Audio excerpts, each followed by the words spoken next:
Hello, hello. Welcome to the 360 NS podcast. I'm Billy Stalcup, and today's session is really about building the future of the connected mobility. So I'm joined with a very special guest, Mr. Ben Taylor, in person. How you doing, Ben? I'm well. Very well. Thank you for having me. Absolutely, absolutely. Ben, I hope you don't take offense to this, and HR is not here. You might be the youngest professional at 360 NS.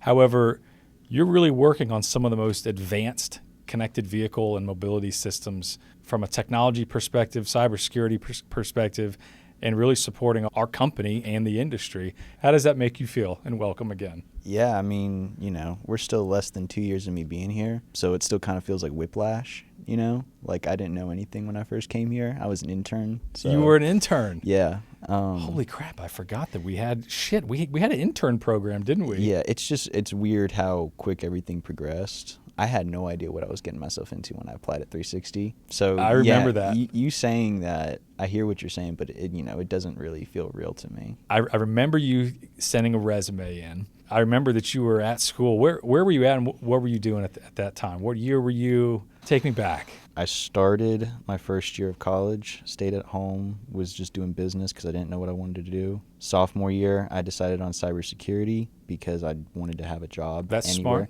Smart. That's smart. Yeah. Honestly, I just wanted to be able to live wherever I wanted to and feel like I could get a position. I moved out to the University of North Georgia for 1 year, my sophomore year. We took the jump, moved out to Atlanta, and that's when I started at KSU. I was still doing cybersecurity. I didn't know this when I applied to KSU, but their program is fully online. So when I moved out to Atlanta, I didn't really feel like a student at that point. Yeah. Because I was having to work to put myself through school. What were you doing? I was working at Mellow Mushroom. I love their crust. Dude, I'm sick of their crust. What? Yeah. How can you be sick of their crust? Man, that was a great experience working there, but that was awful. So, okay, I do remember this because when you came in for an interview, and first of all, you were extremely professional, very respectful. I was thinking to myself, here's a cybersecurity major, someone that's hungry to do something more and do something unique, and I'm like, do you want a challenge? Tell me a little bit about kind of starting in that internship role, which, correct me if I'm wrong, I mean, you went from intern to full-time employee within how many weeks? It maybe a few months. Yeah, honestly, I had no idea what I was getting myself into. Cybersecurity at Kennesaw, a lot of the classes aren't very technically based, and I feel like to be a well-rounded cybersecurity professional, you need to understand how things are built, how computers communicate with each other. You don't just need to hear all the terminology that they have, like zero trust and multi-factor authentication. Like that's what most of my tests and projects were over. So when I first came over to 360, it was reality check for sure. So how did you feel about actually being able to apply some of the things that are being talked about in a theoretical sense or in a classroom environment to really being thrown into really helping advance the technology and the future of connected and autonomous vehicles? As we've been working as the program leader and manager for the state of Georgia's connected vehicle smart corridor deployment programs, you were thrown right in, and how did that make you feel? Tell me just about being able to apply some of those principles and kind of in a firsthand experience. Did anyone else in your class actually have a job in an industry that was very relevant or anything at that time that? I think so. Yeah. But that just goes back to the whole thing about it being online. I didn't really know my peers. I didn't feel like much of a student. Yeah. I kind of felt just like a dude living in the city, working, just trying to make it through college. And then, about halfway through, I realized oh man, I'm not gonna be able to get a job if I don't have any experience. So I started looking at internships. No one was hitting me back. My father sent me Hottie's LinkedIn. I sent Hottie an email. And I know your dad. Yes. Shout out to KT, Kevin Taylor. K-Dog, Big Kev. Yeah. He's, what's interesting, what's funny is, and the story of this, but, while I had worked with your dad in a role where he really helped us when we needed it when we were first starting the company.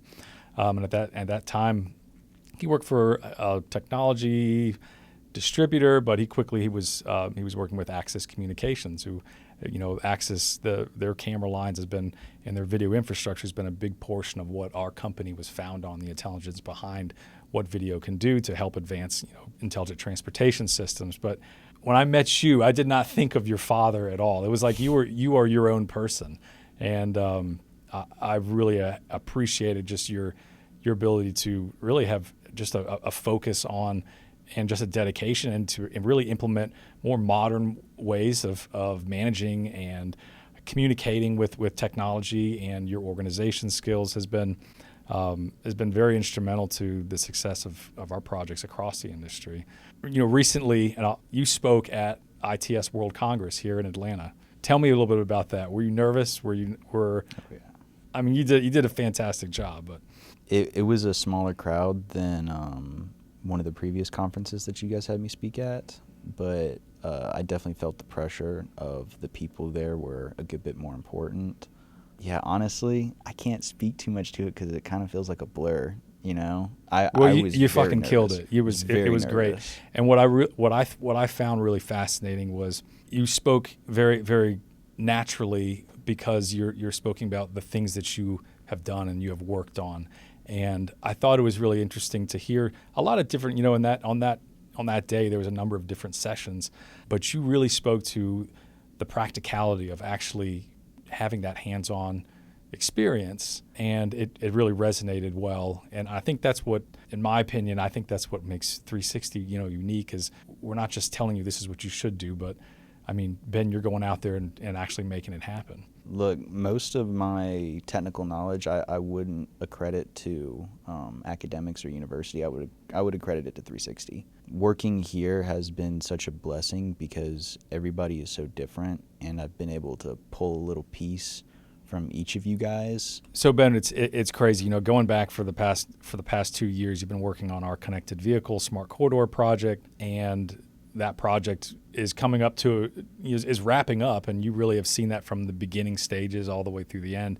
We just got notice of intent to award on the next 5-year program to advance connected vehicle information and technologies throughout the entire state of Georgia. Tell me where you think this, intelligent transportation and connected vehicles, where do you think how do you feel like we can do, or what can we do over the next 5-year program? Connected vehicles, it's a space of technology that I feel is just waiting for someone to put it in a headlock. The technology, the idea behind connected vehicles has been around since like the 90s. People have been doing this for a long time. And I just know from talking with the fire department, going through their vehicles and actually talking to some of the stakeholders, they're all very skeptical because, this has been talked about for a long time and no one's really been able to push out something consistent. So I think that there's an enormous amount of work to be done in this space, and I think that's a huge opportunity with us moving to this new space. We have so much more room to put up a test lab and something that we can demo and show off and prepare for upcoming projects that we want to go after. Absolutely. And actually have something to show off beforehand to show people that we do have this technology in a chokehold. We understand it inside and out, How can we ignite that change in this industry? Because I really feel like a lot of it's just been kind of boilerplate, like checking boxes, but like there's so much opportunity to change and look at this from a broader perspective. Like, how do we ignite that change over the next 4 years? Next 4 years, I mean, that's a pretty short time frame, I feel. But it's an eternity when it comes to the advancements in technology. That's right? very true. You look at the use of AI and how much more efficient processing capability is, and how quickly that's advancing. Man, I mean, like, do you feel like AI will continue to grow and play a larger role? Oh yeah, and I mean, and if you look at stuff like what Data from Sky is doing, the analytics that they're able to pull, like that just might eat connected vehicle technology as we know it eventually. Yeah. Just having a camera that can detect things like that and get it to such an accuracy, and if you start integrating that with traffic controllers and system logic, then I think you're absolutely right. I think our industry is really, really hungry, thirsty for that fire, for that burn of change. What I feel of how we're positioned and how we're bringing in young professionals and leaders like yourself, Ben.